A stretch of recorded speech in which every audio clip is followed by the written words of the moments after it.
আসসালামু আলাইকুম। আপনাদের সবাইকে স্বাগত জানাচ্ছি এখনকার আন্তর্জাতিক সংবাদে। শুরুতেই সংবাদ শিরোনাম। ইরান যুক্তরাষ্ট্রে আঘাত হানার মতো সক্ষম ছিল না, মার্কিন গোয়েন্দা সংস্থা। রক্তাক্ত মধ্যপ্রাচ্যে ৩ সপ্তাহে ইরান ইসরায়েল যুদ্ধে নিহত ২৫শ'রও বেশি মানুষ। কাতারের এলএনজি স্থাপনায় হামলা হলে সাউথ পার্স গ্যাসক্ষেত্র ধ্বংসের হুমকি ট্রাম্পের। কাতারের বৃহত্তম শিল্পাঞ্চলে ইরানের ক্ষেপণাস্ত্র হামলা। ঈদ উপলক্ষে আফগানিস্তানে সামরিক অভিযান স্থগিতের ঘোষণা পাকিস্তানের। এতক্ষণ শুনছিলেন সংবাদ শিরোনাম, এখন বিস্তারিত।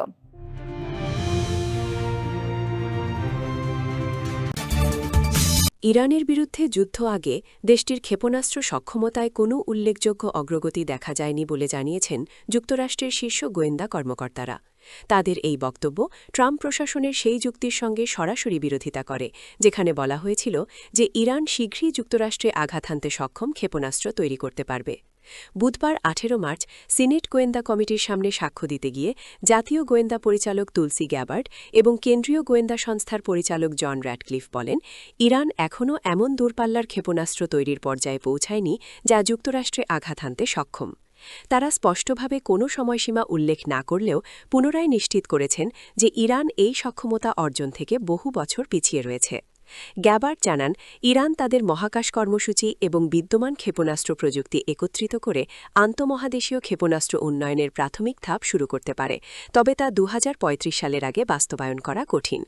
তিনি জোর দিয়ে বলেন, কোন হুমকি কতটা তাৎক্ষণিক তা নির্ধারণ করা গোয়েন্দা সংস্থার কাজ নয়, বরং এই সিদ্ধান্ত নেওয়ার দায়িত্ব প্রেসিডেন্টের। তিনি আরও উল্লেখ করেছেন, পূর্ববর্তী প্রতিরক্ষা গোয়েন্দা সংস্থার মূল্যায়ন অনুযায়ী ইরানকে যুক্তরাষ্ট্রে পৌঁছাতে সক্ষম অস্ত্র তৈরি করতে প্রযুক্তিগত বাধা অতিক্রম করতে অন্তত ১ দশক সময় লাগবে। একইভাবে জন র্যাডক্লিফও ইরান ৬ মাসের মধ্যে যুক্তরাষ্ট্রে আঘাত হানতে পারবে কিনা এ বিষয়ে কোনো নির্দিষ্ট সময়সীমা দেননি। তবে তিনি বলেন, ইরান ইউরোপ পর্যন্ত আঘাত হানতে সক্ষমতা অর্জনের পথে রয়েছে এবং মধ্যপ্রাচ্যে যুক্তরাষ্ট্রের ঘাঁটি ও স্বার্থকে হুমকির মুখে ফেলতে পারে।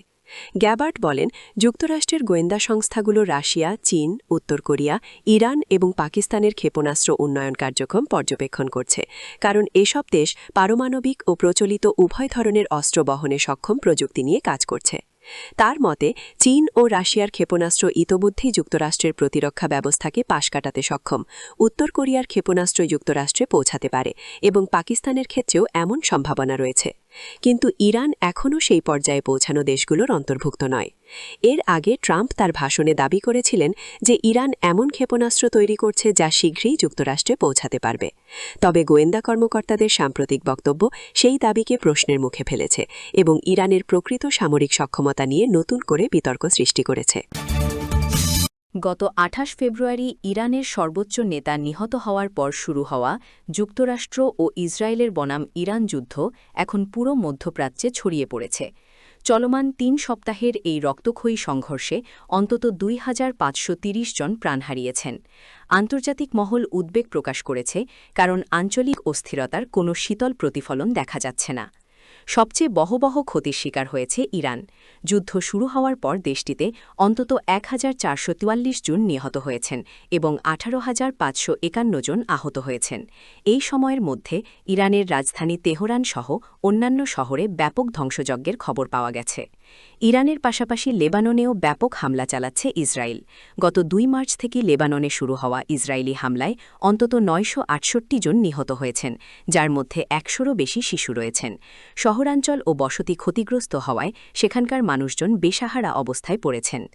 ইরাকে ইরান সমর্থিত পপুলার বডিরাইজেশন ফোর্সের সদস্যসহ অন্তত ৬০ জন নিহত হয়েছেন। অন্যদিকে ইসরায়েল ভূখণ্ডে এ পর্যন্ত ১৫ জন বেসামরিক নাগরিক এবং দক্ষিণ লেবাননে যুদ্ধরত ২ জন সেনাসহ মোট ১৭ জন প্রাণ হারিয়েছেন। যুক্তরাষ্ট্র এই সংঘাত থেকে বাদ যায়নি। এ পর্যন্ত ১৩ জন মার্কিন সেবা সদস্য নিহত হয়েছেন, যাদের মধ্যে ৭ জন সরাসরি ইরানের বিরুদ্ধে অভিযানে এবং ৬ জন ইরাকে বিমান বিধ্বস্ত হয়ে প্রাণ হারান। উপসাগরীয় দেশগুলিতেও সংঘাতের প্রভাব পড়েছে। সংযুক্ত আরব আমিরাতে 2 সেনাসহ 8 জন নিহত হয়েছেন। কুয়েতে ইরানি হামলায় 2 জনের মৃত্যু হয়েছে। ফিলিস্তিনের অধিকৃত পশ্চিম তীরে 3 জন নারী নিহত হয়েছেন। সিরিয়ায় 4 জন প্রাণ হারিয়েছেন। ওমান ও বাহরাইনে যথাক্রমে 3 ও 2 জন নিহত হয়েছেন। ইরাকের উত্তরাঞ্চলে ড্রোন হামলায় ফ্রান্সের এক সেনা সদস্য প্রাণ হারিয়েছেন এবং সৌদি আরবেও 2 জন নিহত হয়েছেন। বিশ্লেষকরা বলছেন, সংঘাতের এই ধারা মধ্যপ্রাচ্যের নিরাপত্তা ও অর্থনৈতিক স্থিতিশীলতাকে দীর্ঘমেয়াদে বিপর্যস্ত করতে পারে। যুক্তরাষ্ট্রের প্রেসিডেন্ট ডোনাল্ড ট্রাম্প কাতারে তরলীকৃত প্রাকৃতিক গ্যাস এলএনজি স্থাপনায় যদি ইরান কোনো নতুন হামলা চালায়, তবে দেশের পুরো সাউথ পার্স গ্যাস ক্ষেত্রকে বিশাল বিস্ফোরণে উড়িয়ে দেওয়ার হুমকি দিয়েছেন। এই হুমকি তিনি তার মালিকানাধীন সামাজিক যোগাযোগ মাধ্যম ট্রুথ সোশ্যালে প্রকাশ করেছেন।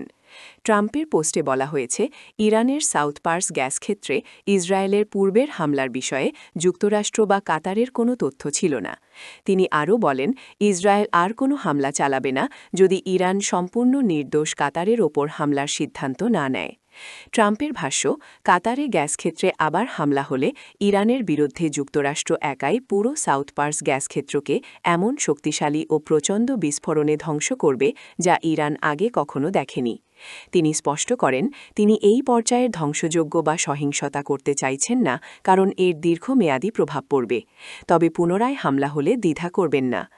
এর আগে কাতারের রাষ্ট্রায়ত্ত এলএনজি প্রতিষ্ঠান কাতার এনার্জি জানিয়েছে, বৃহস্পতিবার ভোরে তাদের একাধিক এলএনজি স্থাপনায় ইরানের ক্ষেপণাস্ত্র হামলা হয়েছে। এতে বড় ধরনের আগুন লেগেছে এবং ব্যাপক ক্ষতি হয়েছে।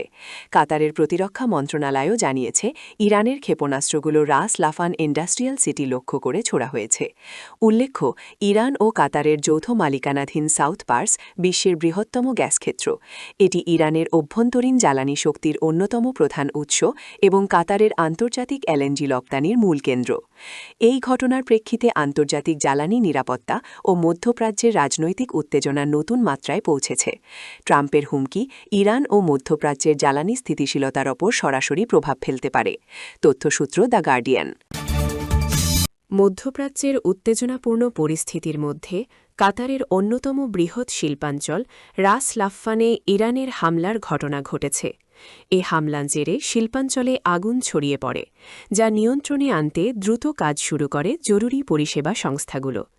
কাতারের পররাষ্ট্র মন্ত্রণালয় বাংলাদেশ সময় বৃহস্পতিবার সকাল প্রায় 6:45টার দিকে এক বিবৃতিতে জানায়, রাস লাফান শিল্পাঞ্চলে সৃষ্ট আগুন নেভাতে সংশ্লিষ্ট সংস্থার সদস্যরা নিরলসভাবে কাজ করছেন।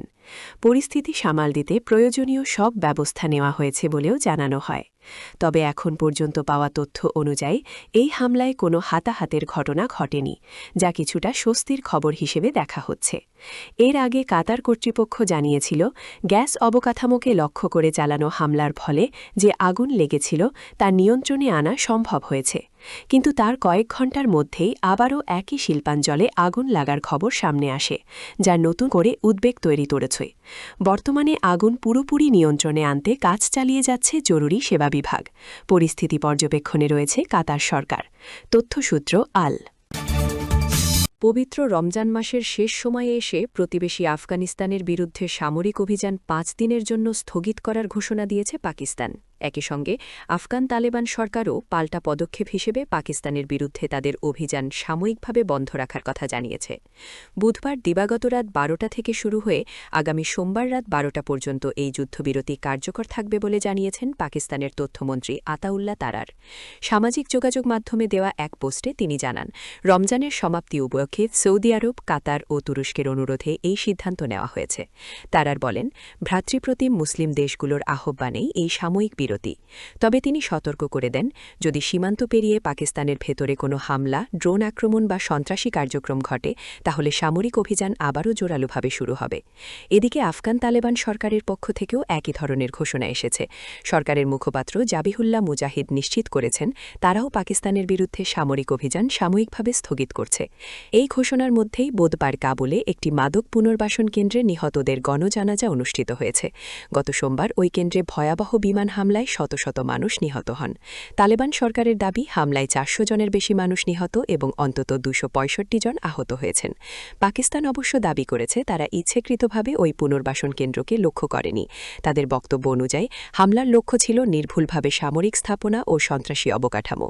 ইসলামাবাদের অভিযোগ কিছু চরমপন্থী গোষ্ঠী আফগান ভূখণ্ড ব্যবহার করে সীমান্ত পেরিয়ে পাকিস্তানে হামলা চালাচ্ছে এবং কাবুলের সরকার তাদের আশ্রয় দিচ্ছে, যদিও তালেবান এই অভিযোগ অস্বীকার করে আসছে। উল্লেখ্য, কাবুলের 2000 শয্যাবিশিষ্ট উমিদ মাদকাশক্তি চিকিৎসা হাসপাতালে চালানো ওই বিমান হামলাটি 3 সপ্তাহ ধরে চলা সংঘাতে সবচেয়ে ভয়াবহ বলে বিবেচিত হচ্ছে। একসময় ঘনিষ্ঠ মিত্র থাকা ইসলামাবাদ ও কাবুলের সম্পর্ক গত বছর থেকে অবনতির দিকে যেতে থাকে, যখন পাকিস্তান অভিযোগ তোলে যে আফগান তালেবান সরকার উগ্রপন্থীদের আশ্রয় দিচ্ছে, যদিও এই অভিযোগ বরাবরই অস্বীকার করেছে আফগানিস্তান। চীনের মধ্যস্থতায় কিছুদিন উত্তেজনা কমে এলেও গত মাসে আবারও পরিস্থিতি অবনতি ঘটে। এবার পাকিস্তান সরাসরি আফগান তালেবানকে লক্ষ্য করে হামলা শুরু করে, যেখানে আগে মূলত সীমান্তবর্তী পাকিস্তান তালেবানের ঘাঁটিগুলোকে টার্গেট করা হতো। বর্তমান এই সাময়িক যুদ্ধবিরতি পরিস্থিতি কিছুটা শান্ত করতে পারে বলে আশা করা হলেও সীমান্ত উত্তেজনা পুরোপুরি কমবে কিনা তা নিয়ে এখনও অনিশ্চয়তা রয়ে গেছে। তথ্যসূত্র দ্য গার্ডিয়ান।